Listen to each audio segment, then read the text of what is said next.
γνώση, αναλυτική σκέψη, συνθετική ικανότητα. Νομίζω ότι η αλληλεπίδραση και η πρακτική εφαρμογή της πληροφορίας είναι αυτή η οποία τελικά μένει και παράγει αξία στην κοινωνία μας.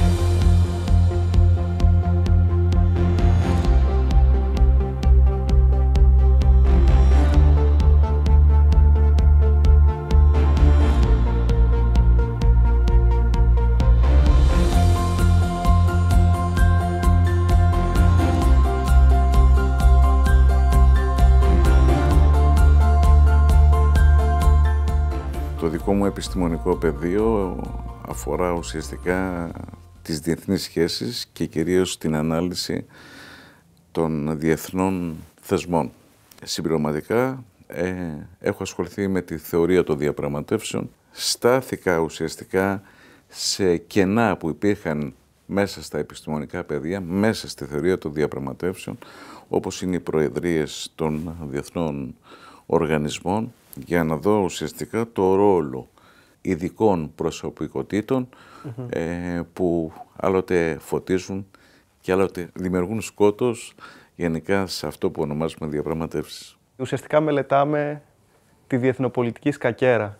Σκακέρα όμως όχι με την έννοια του ότι ο κόσμος έχει χωριστεί σε δύο στρατόπεδα, αλλά ότι τα κράτη έχουν ένα περιορισμένο εύρος κινήσεων και περιορισμένο τρόπο με τον οποίο μπορούν να κάνουν αυτές τις κινήσεις. Επομένως, ουσιαστικά εμείς μελετάμε το πώς δρούν, πώς αλληλεπιδρούν και πώς είναι αυτό το διεθνές περιβάλλον μέσα στο οποίο καλούνται να αντιδράσουν και να επιβιώσουν.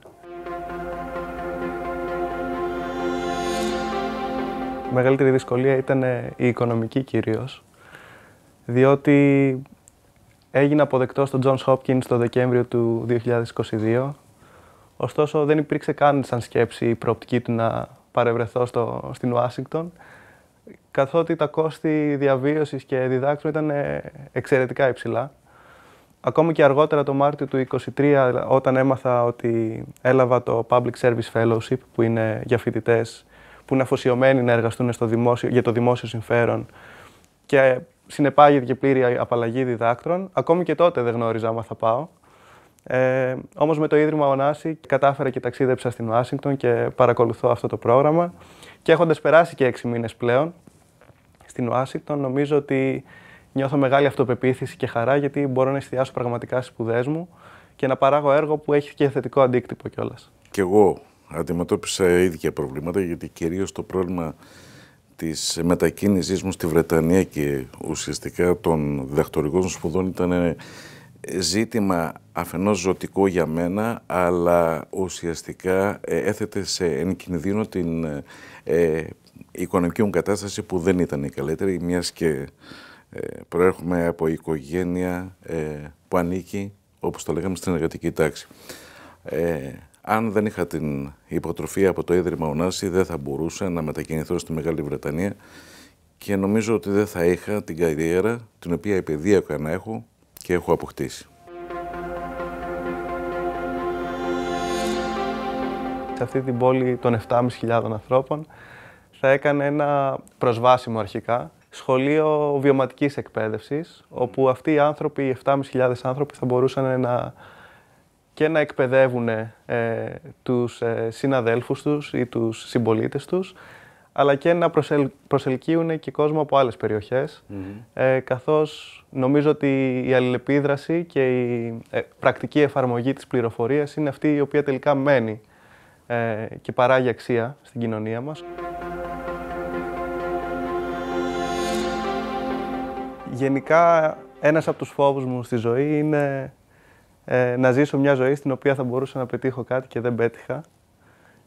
Και το να πετύχω σημαίνει ουσιαστικά να δώσω πίσω στην κοινωνία. Είμαστε άνθρωποι, ζούμε σε ένα κοινωνικό πλαίσιο, αλλά όταν φεύγουμε, τι αφήνουμε πίσω μας.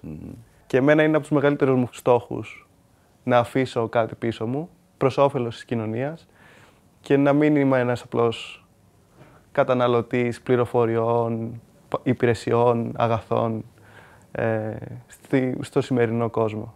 Αυτό για το οποίο μιλάς είναι περισσότερο για την αποδοτικότητα προς την κοινωνία, για αυτά τα οποία έχουμε ως πόρο. Και τι έχουμε ως πόρο? Έχουμε βασικά γνώση, αναλυτική σκέψη, συνθετική ικανότητα. Αυτά, εάν καταφέρουμε, πετύχουμε να τα διαχύσουμε γενικά στους φοιτητές μας και στις φοιτητρίες μας μέσα από τη διδασκαλία, αλλά και στους υποψήφιους διδάκτορες μέσα από την έρευνα, τότε νομίζω ότι αυτό έχει ένα μεγάλο κοινωνικό αντίκρισμα. Δηλαδή είναι μια πρόσθετη αξία για την κοινωνία. Στόχευε ψηλά, μην νιώθεις ότι υστερείς κάπου και μην εγκαταλείπεις με το πρώτο εμπόδιο. Η επιμονή και η υπομονή φέρνει αποτελέσματα όντως.